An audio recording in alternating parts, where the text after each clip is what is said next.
योगेश जी, स्वागत है आपका। योगेश जी आज मेरे साथ जोड़ रहे हैं। योगेश जी, मुझे एक अंग गणित अब समझाइए। जी जी।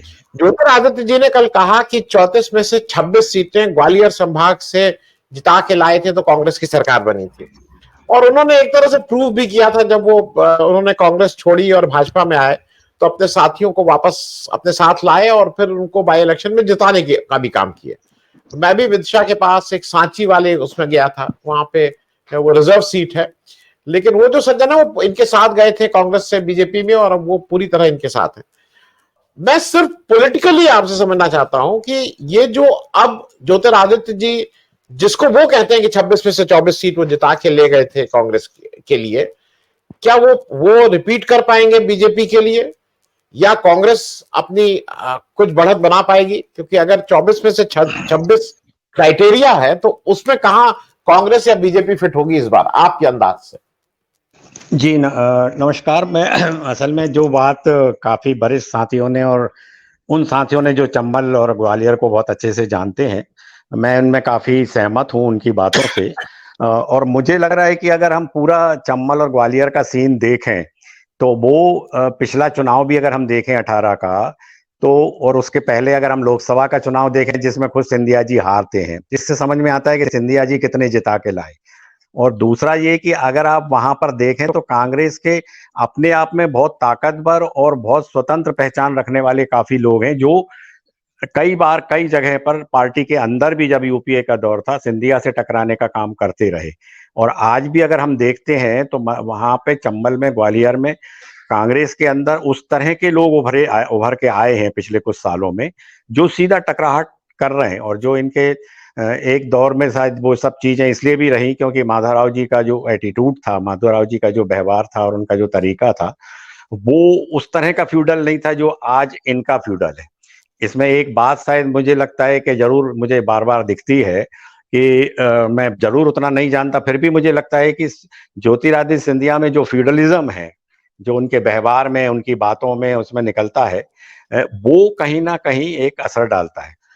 अब दूसरी बात जो मुझे लगती है वो ये कि चंबल वो इलाका है, चंबल और ग्वालियर का, जहां बहुजन भी निकल के आती है, जहां दूसरे तरह के पॉलिटिकल फोर्सेस भी हैं, लेफ्ट फोर्सेस भी हैं, जहां समाजवादी फोर्सेस का भी एक इतिहास रहा है।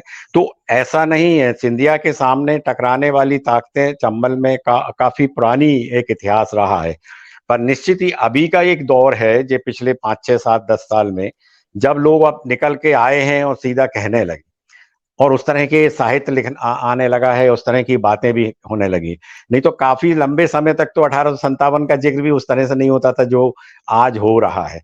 तो इसलिए मुझे लगता है कि जहां तक सिंधिया घराने का सवाल है, इनकी पूरी राजनीतिक पूरी सामंती और राजशाही के द्वारा ही संचालित हुई है।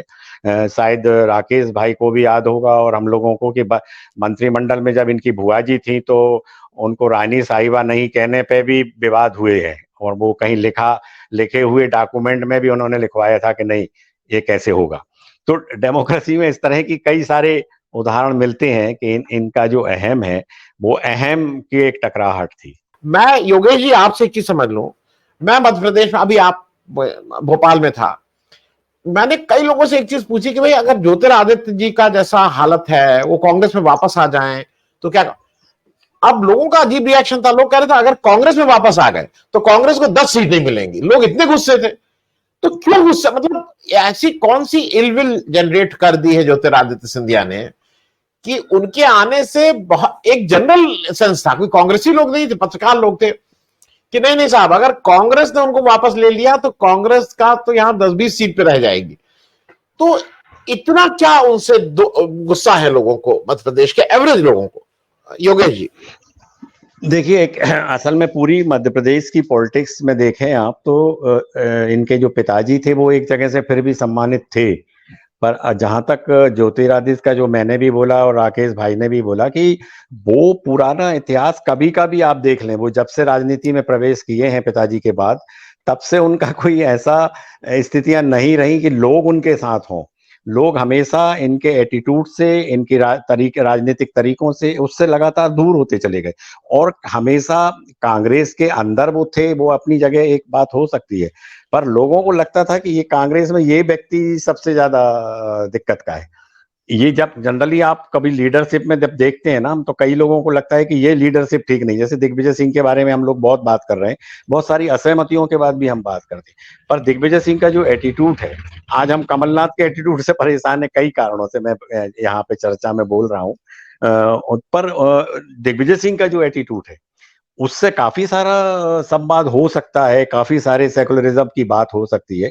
तो सवाल ये है कि लीडरशिप कैसे जा रही है, कैसे लोगों को डीट कर रही है, कैसे लोगों के संग संवाद कर पा रही। और यही फिर मैं बाद में बोलूंगा कि जब इनका इनका खुद का एक साथी इनको हरा देता है, उससे ही समझ में आता है कि इनका एटीट्यूड एक बड़ा कारण है।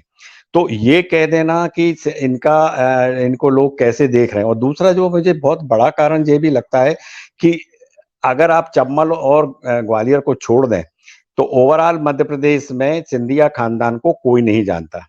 मध्य प्रदेश बड़ा हिस्सा का जो वोट है, मध्य प्रदेश की जो बड़ी पॉलिटिक्स है, वो ट्राइबल और दलित पॉलिटिक्स है, वो माइनॉरिटी पॉलिटिक्स है।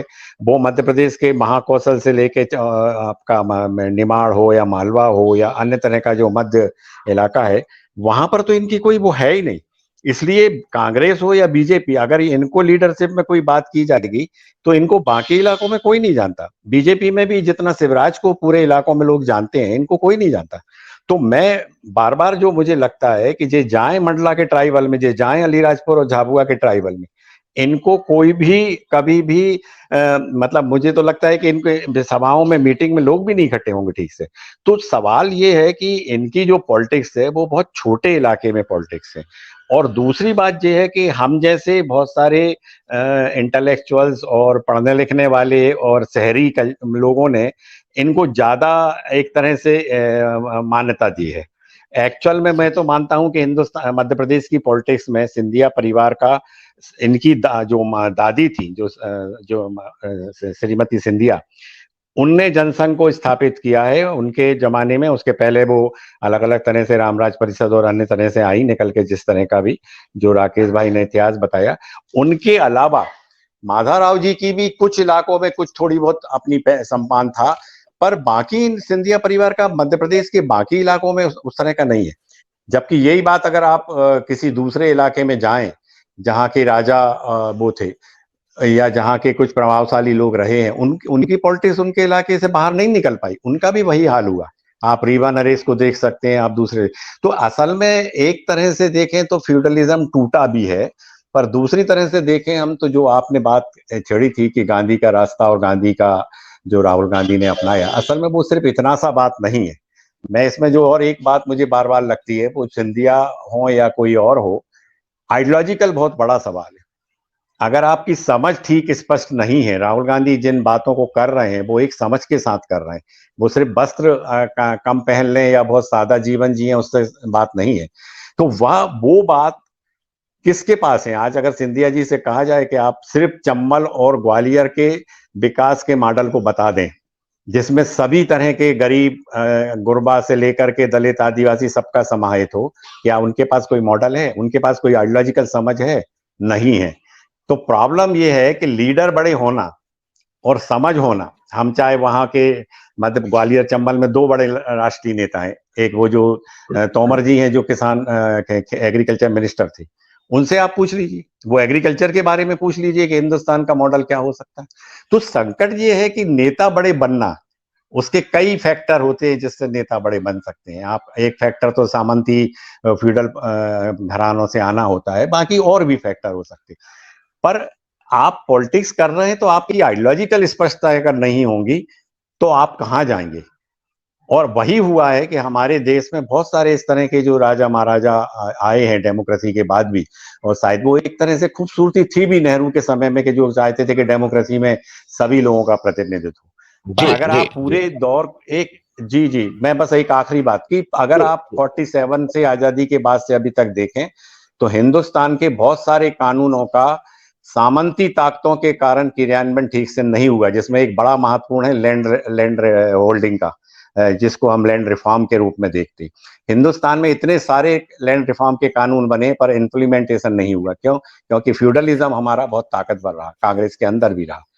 और मैं आखिरी बात सिर्फ इतना कहूं कि हिंदुस्तान में जब मध्य प्रदेश बन रहा था, अगर आप सीपीएन बरार के डॉक्यूमेंट उठा के देखें, मैंने एक बड़ा काम किया है और कभी आपके संग हम ट्राइबल मुद्दों पे बात करेंगे तो जरूर मैं बताऊंगा। उसमें ये पास हुआ था कि मध्य प्रदेश का बचा हुआ इलाका, क्योंकि बड़ा हिस्सा गोंडवाना का स्टेट का है, तो इसको एक ट्राइबल स्टेट बनाया जाए। पर ब्राह्मणवादी पॉलिटिक्स ने पूरे राष्ट्रीय स्तर से लेके मध्य प्रदेश छत्तीसगढ़ स्तर तक की ने मध्य प्रदेश को कहा कि नहीं जी, बचा खुचा जो हिस्सा है इसको मध्य प्रदेश बना दो। और आप देखिए कि कांग्रेस के इतिहास में दलित और आदिवासी छोड़ दीजिए, एक भी ओबीसी सीएम नहीं बना। पहली बार ओबीसी सीएम उमा भारती बनती है बीजेपी से। तो ये पॉलिटिक्स को समझना पड़ेगा कि कैसे सामान्य लोगों के हाथ में राजनीति रही है कि नहीं, नेतृत्व रहा है कि नहीं। ये मैं असल में सिर्फ एक बात छोड़ रहा हूं, अगर उस पर चर्चा होगी कभी दोबारा तो मैं जरूर बात